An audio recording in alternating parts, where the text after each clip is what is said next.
This meeting, the charge of tonight's meeting is the building department fees. My name is Charlie Trombetta. I'm the chairperson.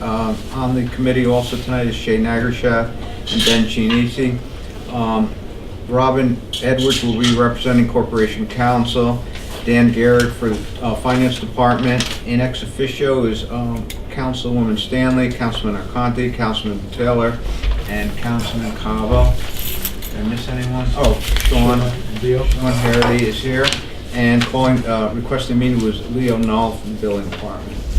Leo, can we just have a brief overview of Sure. what's going on? Sure. The mayor and I had a conversation, and he asked if we were going to do anything with the building permit fees. And we told him that after having went to yearly budget meetings and talking to David St. Clair on numerous occasions, we felt that it's time we did something with the fees. We haven't touched them since I think it was 2005. We have quite a few areas that we just actually lose money. We made some changes. I don't think they're monumental, but what we did is I went ahead and I got the different fees from the other large cities, and quite frankly, we're a bargain. When I went ahead and I looked at Stanford. Stanford's got a political change there, and they've actually gone the other way, and I don't know what to say. They don't know what to say because I've communicated with Bob DeMarco in the Stanford Building Department. But the other cities such as New Haven, Bridgeport, Waterbury, just to give you an idea, where we go ahead and we charge $18 for our commercial permits for the first 1,000, $11 for each additional. Stanford, New Haven, Hartford, Waterbury are getting 25 across the board. So I mean, Danbury is really a good deal. The residential, same. Those cities are charging. We're at what, 15 for the first, 11 for each additional. They're getting 25, 26 across the board. We're not looking for major increases. There's a couple fees. We think something has to happen. What I did, I don't know if I have enough. Colleen, why did I know you'd be here? But anyway, what I'm hoping to do is get some direction from the committee. With the idea is you look at it, I don't know where to stop with the paperwork. There's so much involved. With the comparisons with the other cities, I said, we're trying to keep our own identity. We're not trying to compete with anybody. We're trying to do our fee schedule with the idea that we want people to come in. We're not trying to turn them away. We're not trying to give them a reason not to apply. But we're not naive either, because if the permit was only half of what it is now, we still have a lot of people that still would go ahead and do it without a permit. So one of the things that we were talking about is we would like to have a couple additional fees where, for instance, we catch you doing a job without permits. Excuse me, I'm on a medication, I'm losing my voice. If we catch you working without a permit, and we're not talking about little jobs, mom and pop, we want to double the fee. We're tired of it. We're constantly being called out. Every day, all day, we receive complaints. Most people, and the council, I'm looking at it this way, this committee, you're going to relate to your own personal history, and I'm saying there's a lot more to it than your own personal history. We deal with the whole spectrum, and every day we have people that are trying to beat the system. And I'm not saying everybody, but we have a lot of them. We recently had a job here in Danbury where the person came in, connected to the city water system, no permit, no inspections, multifamily. Okay. The person went ahead, put 2 illegal apartments in a garage on the property. He was stopped 3 times and kept right on going. These are not local people. We're dealing with a lot of landlords, people coming in, and they have their own way of doing business. So we feel that it doesn't matter to these people if you tell them to stop. We get to the point where we have to get an injunction, we have to take the legal step, and as you know, that cost us, we don't make $1 on that. There's no way to recoup fees. We've had fines, but when you realize the amount of time and effort that gets put into it, it really doesn't balance the scales. So what I'm looking for is, I want to go ahead, add a couple wrinkles where we can protect the city, because there's too many people that do it right. So what we did is we tried to make this as simple as possible. We, like I said, we spoke to quite a few of the large cities. I think most of them except New Britain. And just give me a minute.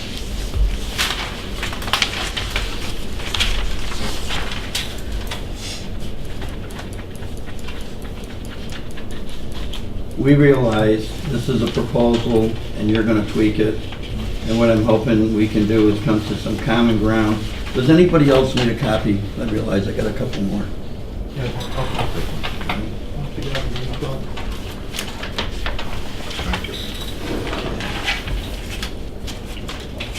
We would like to, we were talking to David and we told him, I mean, we were getting $10 for a CO. We have 15, we went to 20 now, but we're looking at $30 for a certificate of occupancy and copies. We didn't realize that other municipalities were charging for copies. Why? Because in this market today, if you think about the number of short sales, foreclosures, different people that, let's say for instance, they get a list. And in Danbury, let's say there's 5 houses that are coming up to bid. So what we do is we may get 20, 30 inquiries and they want everything. So, we go ahead, they want a copy of the CO. We're getting 50 cents a page. The machine I have downstairs, the copy machine, we've been having problems with the machine, and when they checked it out, we just got the machine this year. The machine has already done 200,000 copies. So when you realize the amount of people that are inquiring daily, you're dealing with attorneys, appraisers, realtors on both sides, the public themselves, people that have their get-rich schemes. We're at the point where we're inundated. We're providing a service, and what we're finding is at the end of the year when we go in to deal with the budget, all you ever look at is what we brought in. Nobody looks at the services that have been rendered. They, for instance, municipal projects don't pay a fee. So if we did, for example, the $27 million job for the police department, there's no fee. If Ellsworth Avenue, no fee. But the hours are there, and people don't understand that. There's a lot of inspections that get done yearly because we deal with so many different inspections just in the municipality alone. So now when we're dealing with the public, and David and I sat down and we said, Dave, they're looking at, it's always the same thing. You look at the bottom number, and we've always tried to make it, reasonable for our applicants because we don't want to discourage them, but then we're held hostage because you're judging us strictly by what we brought in.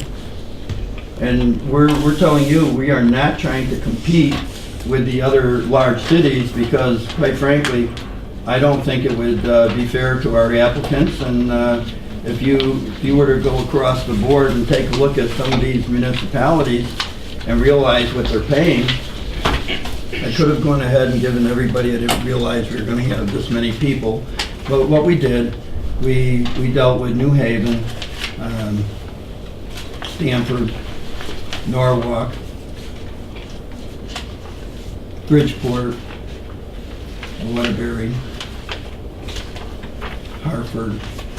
We did speak with West Hartford, but we found that basically when we saw their fees, we were dumbfounded. We were saying all these years, like I said, Bob, 27, 26 for each 1,000, and we're charging $11 after the first 1,000. So we also looked at their minimum fees, where they're charging $50 and $75 for their let's say a HVAC permit, it could be for gas, it could be for, installing the furnace, whatever. They have minimum fees so that if you're tying somebody up at the counter and they're devoting better than an hour for some of these projects, what we were taking in before, $15, just doesn't do it. So we're trying to come up with something that we feel that both sides would be happy with, and realizing that, like for our commercial projects, these are not local people. I've got just as many people calling me, asking me to put them in front for their reviews, and they're willing to pay whatever it takes to get that job priority. And what we do is we have now, David put it together, we have a system where if they want an expedited review, they agree to a fee, we do the review, they pay the fee, and it's done after hours. It's not done during our normal hours, because we're not taking away from the person who is on the list and can't afford to pay the extra money. So during normal working hours, those people are handled as they come in. After hours, like I said, they want to pay for the expedited reviews, and we have inspectors that are willing to do it, we do it. Same thing with inspections, especially with the 4-day work week. The mayor was not aware, but what I did from the beginning, we have somebody that comes on Friday. As long as we can give them a day's work, we do Friday inspections, because we pour a lot of concrete down there. So, I mean, how would it look like if you think about it? Somebody like ONG, Haynes, whatever, saying, I'm sorry, you gotta wait till Monday. So we go ahead and we have the agreement. People go out. We got a normal days list where they can keep busy because the mayor doesn't want them in the building. Then they go ahead and they do the inspections. If not, then it's done by special arrangement.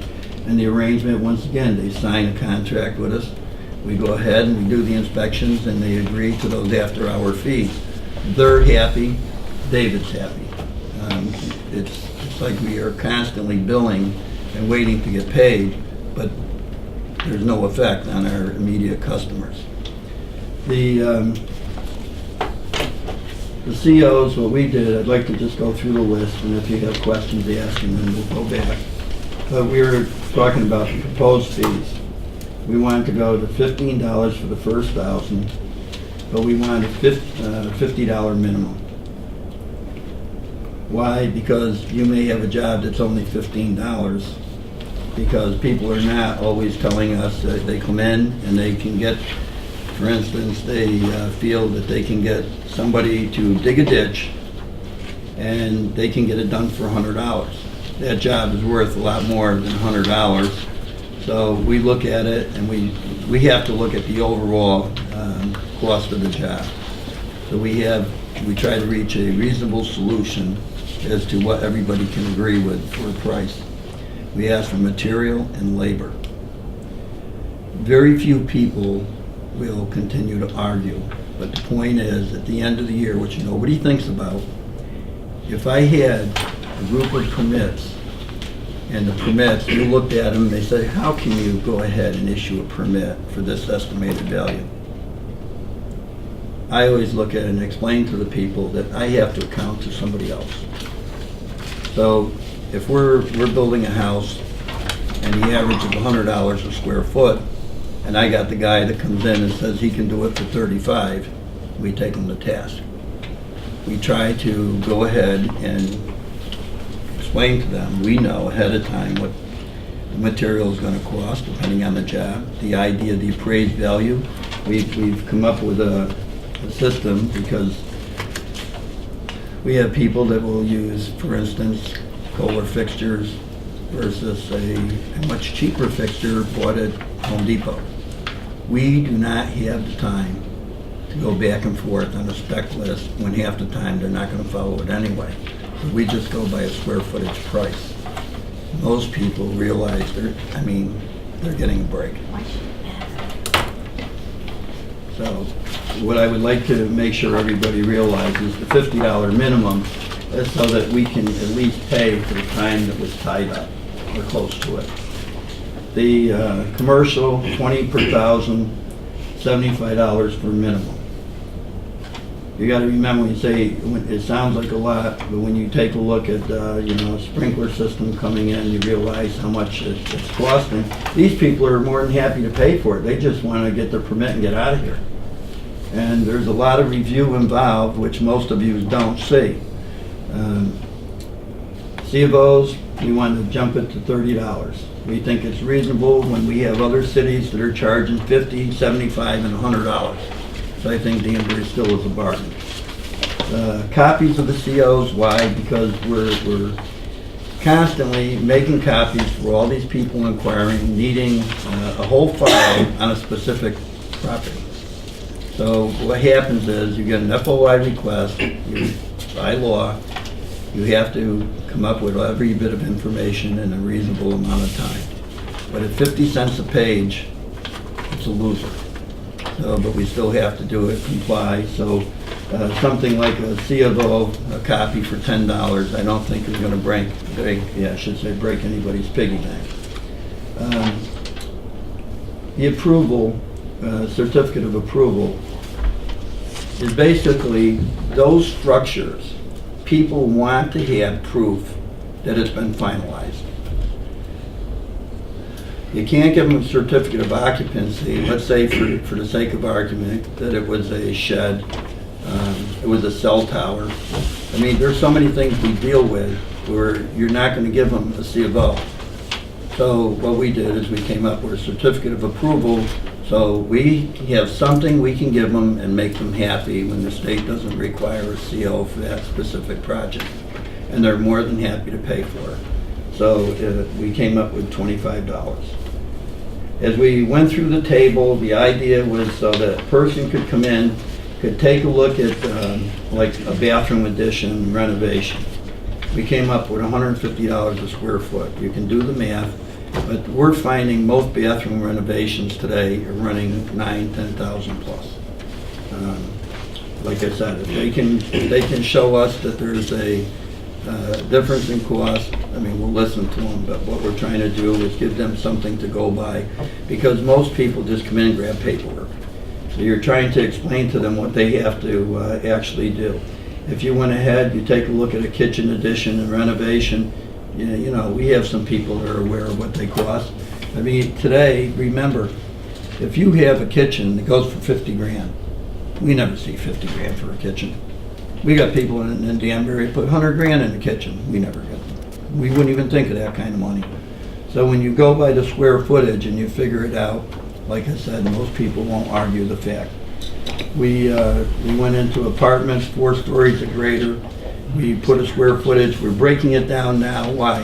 It's not fair to the person who's going ahead and doing something that's 1 and 2 stories versus when you have to do something where we're talking about 4 stories and greater involving a crane. We tried to make this as easy for the public to understand what the problem was or what they thought their cost would be, and then naturally we would be available for questions. On the second page where it says new construction and additions, I've included in the packet I gave you the ICC table. Now, there's a lot of people that have been in construction over the years, and they think they know, but they've never really had formal training. So many times when you ask a question, for instance, use group, people will assume something they've heard from zoning as the use group. The building code is a lot more definitive. So when we go ahead and we look at the different use groups, there's an awful lot that goes to it in the review, as well as the construction types. We used to have 10, now we're at 9, but the bottom line, if you were looking at the construction types, and I'm going here for a reason, the lowest type of construction is 5B. Now, the average person, if you asked them what 5B construction was, they wouldn't know. It's stick frame. If you go into 5A, it's actually protected framing where you're involving fire ratings. When you go into type 4, it's heavy timber, When you go into type 3B, that's masonry, where you have a wood roof, wood floors. As you go into 3A, you're dealing with fire ratings again. You go into 2B, that's a straight steel building. 2A, once again, fire ratings into the building. When you get into type 1, you're dealing mostly with concrete and steel encased. 1A is fire ratings. It's very tough. Your hospital is going to be built in 1B. The reason why I'm telling you this is because the average person looking at this, if you look at the left-hand side of the column, it'll tell you all the different use groups.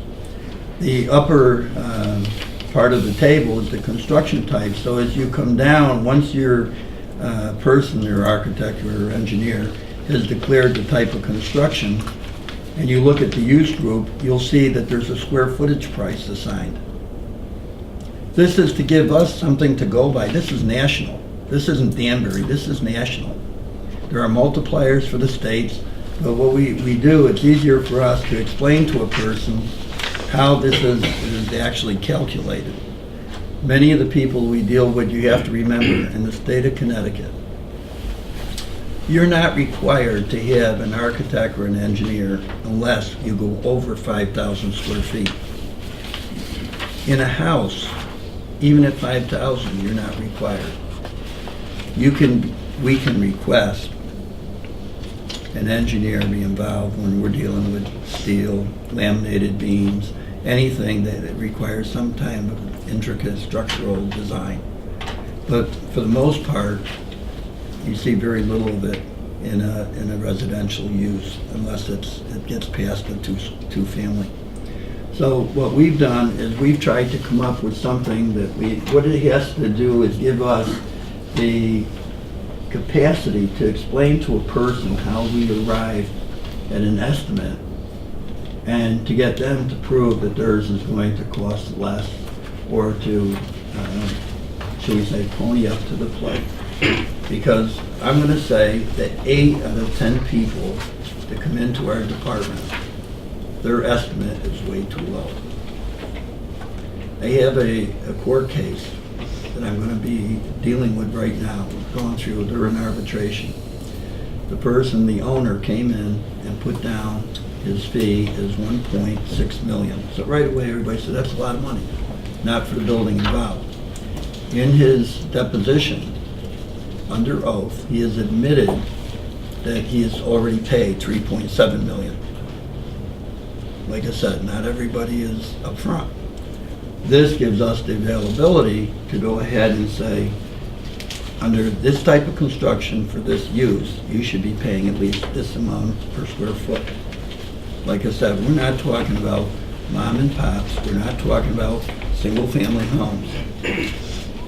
Right now, most of our work is commercial. We do a lot of illegals. We do have condominiums, but the majority of our work right now is commercial. So looking at our table and understanding the direction that we're trying to go in, we've done everything with the idea of trying to come up with something that was reasonable, palatable for everybody, and we'd like to get your input. We're open to your questions. But if you look at this, commercial, industrial, we're using the table. We can tell you where we're coming from. The standalone permits, we're looking for $75 minimum. Everything is still commercial. It's based on so much for the first 1,000, so much for each additional, but there's going to be a minimum fee. The rest of this, if you look at a standalone permit, I mean, this is something else that's got to get clarified. When a person comes in, you have the option of taking the general permit. The general permit covers everything. So if you think about it, the foundation, the structure, the interior, all the roughs, the electrical, the plumbing, the HVAC, any hookups to utilities, and they're capable of getting a permit, they're able, I should say, for everything, one shot. And it's one of the reasons why it takes time, because you're reviewing so many different things. Many people come in and they want an option. They haven't picked out the person who's going to do the electrical or the plumbing or whatever, and they want a foundation. They'll come in and ask me, Leo, it's going to get cold, what can you do? We have always issued foundation permits, always. The idea is get them in the ground, rather have them done in warmer weather, but the idea is to get people busy because it takes their mind off how long it's going to take for the rest of the permit. The hospital, the cogeneration plant, we gave them the structure. So here, the foundation goes in, the structure is being built, and we're still waiting for them to make up their mind on which subs they're going to use. Today, especially because everybody is looking for that lowest bid. And unfortunately, many times they're not comparing apples for apples. So we think the idea is that we're trying to now come up with a reasonable fee schedule and cover some of the loopholes that we've had, for instance, sign permits. For what we were getting, it was absolutely ridiculous. People were complaining because we were getting $15 and we were wasting so much time running out to the mall and some of these places over a little sign or a large sign, and we're only getting $15. So at the end of the year, you're looking at, well, geez, how come you only brought in this much? So after listening to this so many times, I'm saying to myself, there's got to be an easier way to make everybody happy here. And so we thought that $50, we compared it with these other cities, and we said, even at 50, it's a pretty good deal for Danbury, 10 square feet or less, and then what we decided is to add on $2 for each additional square foot. So when you take a look at the size of a sign, remember, we have to deal with the person who's dealing with the small sign and the person who's dealing with the largest sign he can get up there.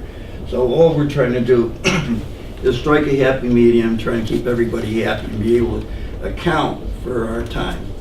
At the end of the day, you're looking at, how come you guys didn't bring enough money in to account for these salaries or for any expenditure we had? We're constantly, like now, we're putting in orders to get paper that we run out of because we don't have the money for copying equipment. Ink, pens and pencils. I mean, this is ridiculous. We want to be able to show you that we brought enough money in. We should not be arguing over what we feel are trivial matters. We would like to get to the point where, like vehicles, we would like to have, we don't even ask for new. We'd be happy getting something that was used that has a little less mileage. By the time we get something, usually it's anywhere, if it's 60, that's new for us. Most of the stuff we get is 80, 90, 100,000 miles. So, I mean, you're looking at the bottom line, and we're looking at this and saying to myself, we do a lot of work in the course of the year that most people aren't acknowledging. We would like to have a vehicle where we can break it down, show you what we brought in, besides just saying the number of inspections. We think we're being very reasonable. So with that said, we've broken everything down. For instance, roofing, siding, windows, it's by contract. I don't think it's so clear. I don't think anybody would have an argument with this. Elevators, done by contract. Approved by the state, we do the inspections. A lot of people aren't even aware that the elevator equipment, there's a special division at the state police department that comes down, does the inspection. We are responsible for the shaft, the electrical, the fire ratings, but they're the ones that do the equipment. And they're the ones that have to do the yearly inspections. As I've put on the bottom, you can see the expedited services, the overtime rate, the after-hour inspection. I was kind of hoping, I know David had a family matter he had to attend to, but I was hoping he would be here and he could explain what he's trying to do. But I think that in looking at this, I don't think there's anything that's outrageous. Does the contractor, the average contractor, know that they're getting a hell of a bargain in the city of Danbury, or do they don't care? You know, what'll happen is, after a while, if you go ahead, and everybody complains, the game is as old as the hills. Yeah, no, I- Right? But when you turn around and you know, for instance, one of our major contractors done a lot of condos up here, complaining about the fee one day. And I turn around and says, well, you know, Carl, I talked to DeMarco and, you know, Bridgeport, Waterbury, when you take a look at the fees, nobody's complaining. They want to get it as low as they can. We play the game daily. You take a look at the fee and then you tell them, and you look at what they've got down for cost, you tell them, you know that's not going to fly, right? And then, well, what do you want me to do, put another zero? I mean, these people know what it's costing, but you got to remember, anything they can save, they're going to try to save. Doesn't the cost of the permit actually get, well, Shay, I don't want to see it under one. No. Does the cost of the permit, if I'm building a house and I'm getting a quotation from a contractor to build my house, and she said, the cost of the permits, aren't they rolled into what he's charging me? Well, So, you know, if I when break you down- say that, let me just say this. I'm dealing with a fire job right now that's been going on a lot longer than it should have. The contractor is out of New York State, Austin. The permit that we issued is for just over $200,000. They have a problem with the insurance company. We were brought in, so we got to see the contract. We didn't ask for it, we got to see the contract. Contract is $401,000. You know, this is, like I said, a lot of times, Sean, our larger projects, over 5,000 feet, they sign an affidavit. They're supposed to follow up and see if there's been any additional costs. I gotta tell you, the majority of the jobs, they're additional costs. It's getting them, you gotta go after them to get them. They don't come in and offer. You have to follow up. And I gotta tell you, we're talking with the hospital, and it's amazing when we were doing the cogeneration plant, how quickly that value increased. It's not any one person. I mean, it's, like I said, this is construction. It's a game. It's the industry. It's the industry. Committee members, I'd like to get some info. Shay? Yeah, through the chair, a question for either Mr. Knoll or Mr. Garrick. Out of just maybe a rough estimate, the last year, I don't know what fees were collected, but my question, and maybe you can help me understand what was, but because that we probably have. But if the proposed fees were introduced, do we know what the difference would have been? Just at a rough estimate? We did not go ahead. We can do that for you. I'm just curious because What the revenue would bring in. yeah, just because on paper, I mean, some of the things are trivial.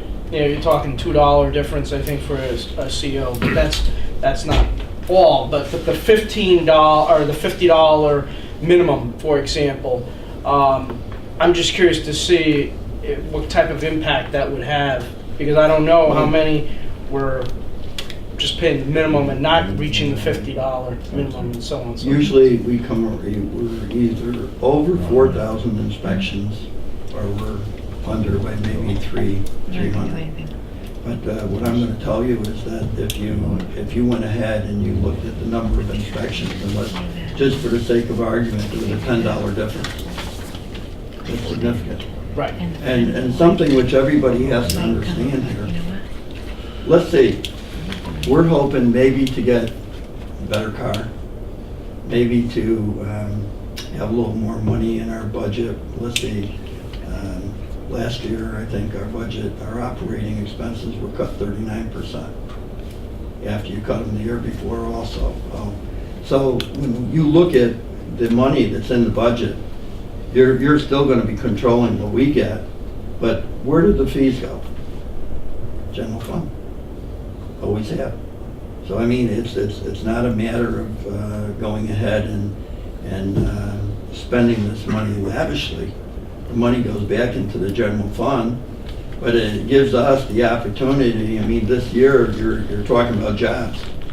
And I'm saying, you're talking about cutting jobs, and I can account for every bit of time, and I can show you how much was done, just like illegals. I can have a guy just doing illegals every day, and people are still gonna be mad because we didn't get to them yet. That is a full-time job, Doing what? illegals. Illegals? Illegals. You know how many unsafe conditions we get in a week? People are constantly calling in, complaining about their neighbor, their relative, right? And we have to investigate. Why? Because if something happens, we have a liability. The city of New Britain, a couple of years ago, they had one of the departments go out in a complaint, and they didn't go further with it, and the municipality got sued and lost $1.2 million. That was followed later, another municipality at $1.6 million. Today, if you get something that sounds like it's unsafe, you gotta stop what you're doing and send somebody. There's a little more than just doing the inspections that everybody thinks you're doing. Ben? To the chair. Now, Leo, the sheet you gave us here, are these fees with the resident, These are not fees. are these new? These, yes. These are estimated costs so that people can figure out what their jobs should come up with. Okay, but these do not exist today. No, they're, what we've been doing is going by contract, and what we're finding out is that we have to go ahead and get a better playing field so that everybody realizes, instead of us having to sit down and figure every job out, and that's what we've been doing, trying to come up with the verified prices they've submitted. This gives them and us an easier tool to follow. So with that, with that table though, a contractor could come in, if they have these numbers, and bait a contract or an individual and say, okay, it's 150 per, 1,000, whatever. They can know right off the bat and build into their estimate or the proposal or what they have to come out of their pocket, what it's gonna cost, right away, upfront, bang, done. One second, I just want to recognize the committee members first, if that occurs.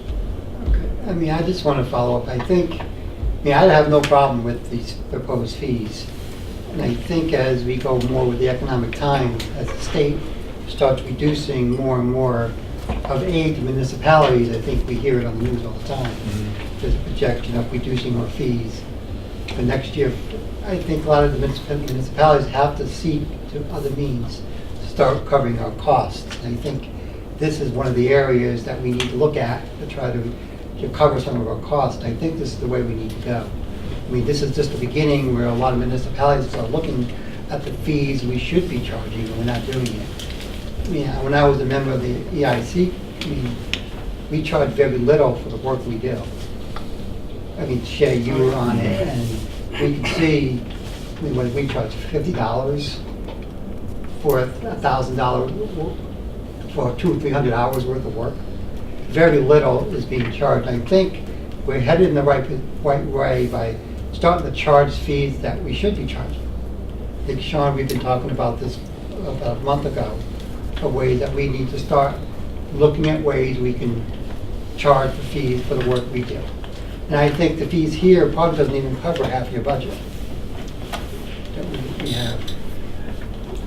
I didn't look at it that way. What I was trying to do, I'm trying to satisfy the person coming in, making it easier for them to understand where we're coming from. On the bottom of the sheet for Stanford's website, they say that the plan examiner can change the value at any time.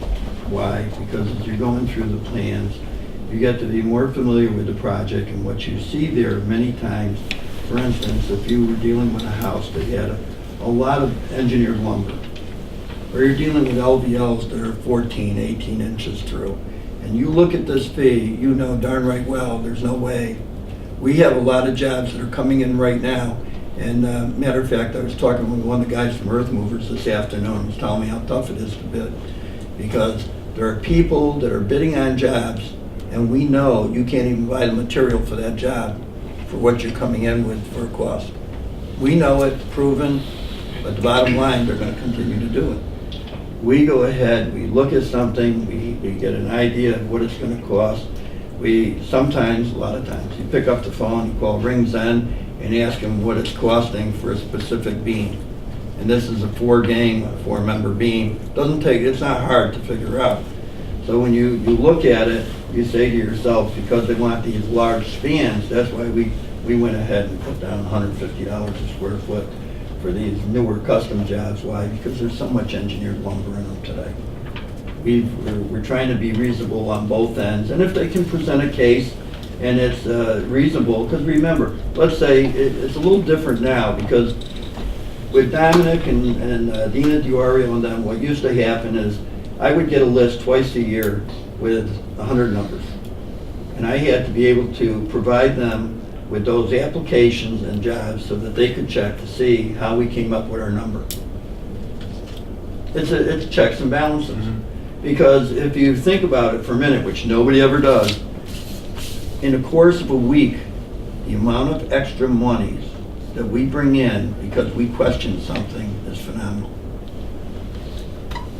On the other hand, if you think about it for a minute, if we didn't do it, we could be accepting jobs for houses and we could be charging $300 where it should be a $700, $800 fee. We do have the checks and balances. And when somebody asks us for a question, we're able to go into the review and show them how we looked at the job, what we arrived at. Many times, people honestly are not experienced enough to understand that they're in a different category altogether. They've worked doing residential their whole life, now they're doing commercial, and they have really no inkling of what they're doing technically. Doesn't say they won't do a good job, it doesn't mean that they're not a good mechanic, it's just that they're lacking on the paperwork. If a contractor was approached, approached with that type of scenario where they said, okay, you're telling us the job doesn't cost $1 million, and we're going to charge you old rates based on the $1 million, what you're charging currently, with the option that if, when the job is completed, I don't know how this is ever done, but it comes out to 1.7 million, and then the difference between the 1 and the 700,000 is charged at double the rate. Is that something, if a contractor? No. If I didn't want to mislead you, but I No, I understand what you meant. If you went ahead and you gave us a fee, and we were reasonable, we felt it was within reason, we issued a permit. What I'm telling you, and it's not unique, people change their minds as to what they're going to do after they got that permit. And it happens every day here. You're supposed to get revisions and approve them before the work actually takes place. Why? Because if you don't approve them, it's already up, and now we gotta deal with that bear where we shouldn't have to. Many times we can pick up a mistake on paper instead of you putting it in place, and then we tell you that's not gonna work. But people will go ahead and they will change their ideas midstream, change the products, it's done constantly, and the job gets added to. If somebody says, well, now that I see what you're doing, it's not really what I had in mind, and they decide that they want to increase the job, the size of the job, don't think they run in and tell us. We usually find out at the last moment, but many times nobody makes you aware that they're spending more money. Well, how would you find out though? That's what I mean. How would you find out that the job that was permits were issued at 1 million and it was 1.7? How do you find out? Is it Jobs over 5,000 feet, they're supposed to follow up, and these people sign that they're going to go ahead and they're going to keep us abreast and that this is the accurate price. They're supposed to make us aware if they're raising the cost, and they don't. So what they do is they follow up to make sure that they've had the opportunity to go ahead and tell us if they've increased the value of the house.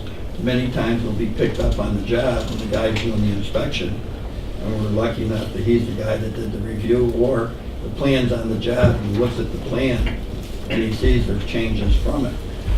But we try to catch it. It's not always easy. What I was getting at is possibly if we can get our revenue source from, instead, I'm not sure if we're gonna hurt the small guy in Danbury, and I never wanna do that, but if we can get our revenue source to you through the reinspection, where that difference, which seems that it's almost like 60% or 70% of the jobs, that there's a difference, a higher amount.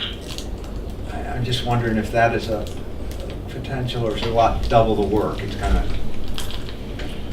we say, listen, we're going to give you the old rates based on your what you're telling us right now, but we're going to reinspect halfway through, or whatever. I don't know, because I'm not in construction, but we're going to come back, and if this job goes from one, then it's, you've charged the same amount, but only on the increased cost. I don't know if that would ever work. No, because what happens is, just to give you a rough idea, let's say it's a house, for the sake of argument. Person digs the hole. We're out there for the footings. We test the ground, make sure that it's not mud, it's stable. We go ahead and we do the inspection on the footings. Rebar's involved, we're doing the rebar. If the walls have rebar, then we're out there for the walls. Otherwise, we're not out there for concrete walls. Now, once the person starts framing, we do framing last, because years ago we realized we would approve a perfect framing job, and what would happen is the trades behind would come in, butcher the job, and things were getting missed, especially in the condominiums. When I say missed, somebody would go ahead and, let's say, took a sawzall or drill, went through a header or removed the header, and you really have to be in tune as to what happened to pick it up, because you're not coming back if the rough was already approved. So now we do all the roughs, and framing is always last. So we are constantly coming back, footings, concrete, slab, framing.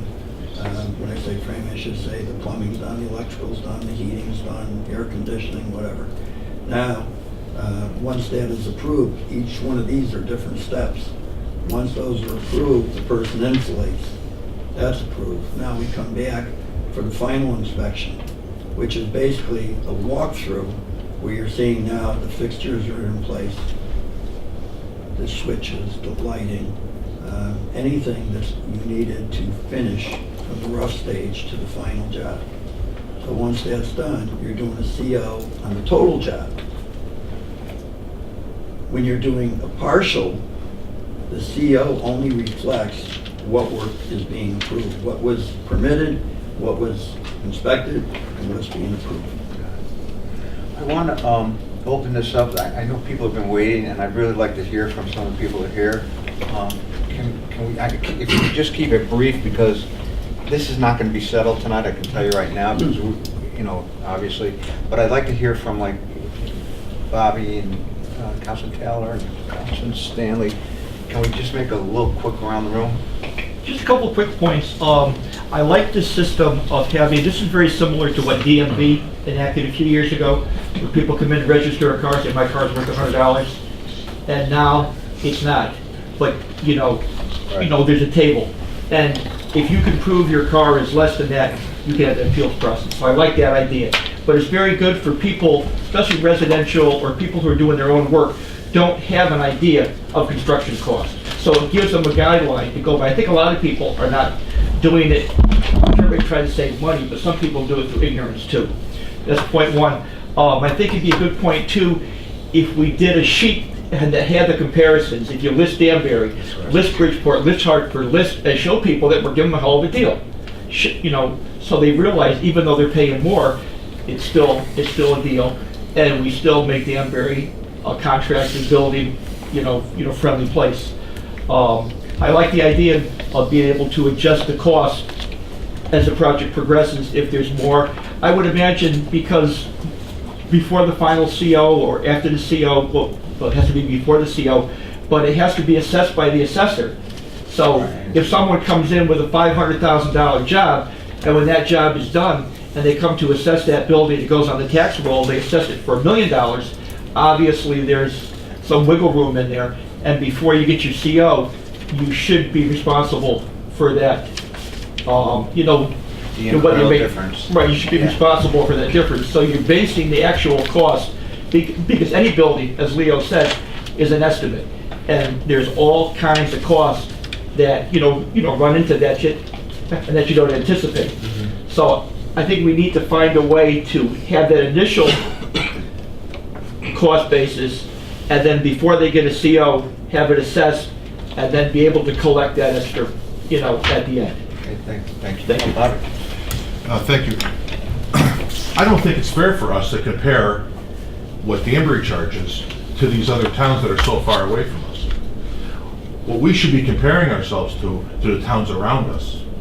I mean, the city of Danbury is in competition with Stony Hill and other commercial up through Richfield, and now that Route 7 has just been done to New Milford, that's what we're in competition with. How do we compare with the towns around us?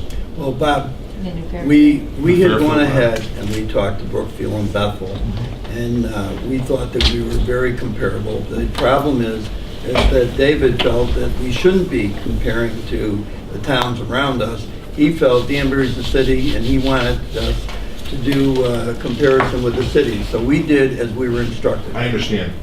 Well, so I guess my question is, how are we comparable to the towns around us when it comes to fees? Because if I was looking to locate in Western, in the Danbury area, if I wanted to construct a building, let's say a commercial building, or I want to do a housing development in this area, well, I'm not going to look at Waterbury. I'm not going to look at Bridgeport. I'm going to look at the Danbury area. So I want to know, how do we compare with the towns around us? If you want me to do a comparison with those towns, we can do that. But you also have to be cognizant of the fact that most of the towns around us basically are bedroom communities. And when I say this, I realize what they have for industry, but how many towns around us are dealing with 3+ story construction? How many towns around us are dealing with, like, the mall? I mean, what I'm trying to point out to you is that if we deal with somebody that is not using the ICC table, it's kind of tough to compare with them. We're going ahead and we're going by the type of construction, the use group, and we're trying to get the person who we're dealing with to understand what we should be looking at for a cost factor for a commercial project and a certain type of construction. And many of the ones around us, I can't answer for them. But if you want me to try to do a comparison, I have no problem. So on this last page, you're saying that there are cities can opt out of this Yes. schedule? We're using that because we think that it's going to make life easier for everybody. I agree with you, but I guess when you first brought up this last page of the thing, I assumed that this was done by the state, that everyone had to use this schedule. No? No. The people that wrote the building code, that's their table. That's their table. And their table has a multiplier by the state that you're in. And what I'm trying to tell you, that if you look at the table makes it very easy to explain to a person who is technically not on top of the different construction types, not aware of the different use groups, and does not really have, unless I'm dealing with an architect or an I understand. engineer, this is not something that they're familiar with. Mr. Null, I completely understand what you're saying regarding that. I want the city of Danbury to be the most competitive, the absolute most competitive city to build in and bring businesses in this area. I don't care what happens out in Waterbury or in Stamford or whatever. I'm speaking personally. That I want the city of Danbury to be the most competitive. Any business that's looking to relocate in the area of Connecticut and New York, that they're gonna wanna come to Danbury. Because we have 8 exits and all. I don't want them going to Stony Hill Road in Bethel. I don't want to go to any other places. So I don't care what these other places charge for their fees. All I care about is what the towns around us are doing. So businesses are attracted to us, to this city, to employ our people, put our people to work. So I think that's what's important. Now, as far as charging per square foot, I mean, we all know it's $100 a square foot for a house, and even that could be on a little bit of the low side. I think Mr. Trumpet is right. Mr. Trump is right, this is obviously not going to be settled tonight, because I still I have a didn't bunch more expect questions. And I know you I do. have a but whole you bunch said more that, questions, and but we're really- I would appreciate the fact, I for one, and I don't know about my fellow councilmen, I would appreciate to know what is the cost in towns around us. Yeah, and we could arrange that, because again, we're not gonna Yes. finish this, but I just want to Thank you. recognize, thanks, Bob. Mayor Boughton, and then Colleen, if, I'd like to get you in there too. Mr. Chairman, I just wanted to, you already kind of said it, but we could, like, just to take the load off of Leo a little bit so he personally doesn't have to call around, we could ask CCM to do a comparison of us. I think it should be two comparisons. One is cities and towns directly adjacent to Danbury. That should be one area. But we also really have a responsibility to compare us to the Bristols, the Manchesters, some of the other cities that have a certain type of commercial property that don't exist. And it's a little unfair to go to Ridgefield and say, what's your commercial rate? Because they're never going to host a 100,000 square foot building there. They just won't do it. And the cost of land will be too high and all those other things. So we ought to see what other towns of similar size are doing, but also see what people adjacently are doing. And I don't want to overburden Leo. He's just come off some sick time, and I'm going to blow up his whole personal life. But we could ask CCM to do that for us. They'll do a whole little study for us of all the rates, and come back, right, Robin? Yes. And then come back and take a look at those. You're coming in at the latter part of this meeting. I just want to point out, David asked me, I know what David asked you, but Because- David doesn't make the policy, we do. we did it for all Yeah. the cities that were comparable. I understand, you did what you were asked to do, we got it. But let's see what everybody else is doing. And rather than put more burden on you, Robin, why don't you call CCM in the morning? And it takes them about a week to generate a little study for us and see how they do it. We could even look at what Bob was asking about, how to calculate different things. They can do a survey of cities and towns and see how they calculate different types of buildings as well, if you're interested. Of course. Yeah. The more information, the better. Yeah. More is more. And it's free of charge. So Colleen, that is it. I know you had your hand up before. Yeah, I did, and Bobby, I just want to, I agree totally with the direction that Bobby was going in, but I was wondering, how's business? How's the permit center doing? Are we busy? Commercial is what we're busy with. We're working towards our budget. Commercial's up, residential's, We're waiting Better to than see- last year? We're waiting to see what Toll Yeah. Brothers is going to do. Okay. And you mentioned something about Stanford went the other way. How so? Did they went lower? They lowered their permits? It seems like right now, it seems like they don't know where they're gonna end up, but you have a new mayor, and the mayor was a developer, and the mayor has made some changes down there, and they seem to be reluctant to say where they are and where they're going. I've been down in Stanford and I've saw a lot of businesses booming. I mean, their construction, they're building, massive amounts of buildings are going up in Stanford. So I was just surprised to see. I didn't know if it went down this year, or down last year, if it went down and that's why they're doing so much more building. But I just know can't that in answer, business, generally, in Yeah. business, when there isn't a lot of work and the economy is slow, most people lower their prices to get people to do business. And I'm not saying we should be lowering our prices. I'm just considering the option of not hiring the prices because I don't want to scare people away. I know that we do, our rates are better than some of the larger area towns like Waterbury or Bridgeport or what have you. But what Bobby said, being that we should really focus about Fairfield, Ridgefield, Brookfield, and see what they're, excuse me? New Milford. And also, just a quick point, and I know we have to go because we have another meeting. You had mentioned that there are a lot of people that just do their thing without even getting permits. And I feel that there are a lot of people that do come in and do the right thing and get their permits. And it's affecting the people that do the right thing. Once again, the people that are doing the right thing are gonna have to pay for the people that aren't doing what they're supposed to be doing. So I hope we can try and figure out a way to, you're looking at me like I'm not making any sense. No, I'm waiting for you to finish so Okay. I can add to that. Okay. We're asking for people that are pulling permits to do work to help pay for the people that aren't. I mean, basically, we have to make up the difference. And the other question I had, and you can maybe think about it, is Danbury Hospital is doing a big project. Mhm. And I don't know if they've already pulled their permits No. or they haven't. No. So I wonder if this is going to affect their process or their building, you know. It's not going to, are you asking me a question before I say anything? Yeah, it's somewhat of an, you know, open question, you know, is it gonna affect them? They are months away from an approval. What we've done and we've offered, we've had meetings with them, and what I explained to them, as I mentioned before, we tried to get concrete in the ground as soon as possible. Right. So we've offered to do the foundation and get them the permit for the foundation.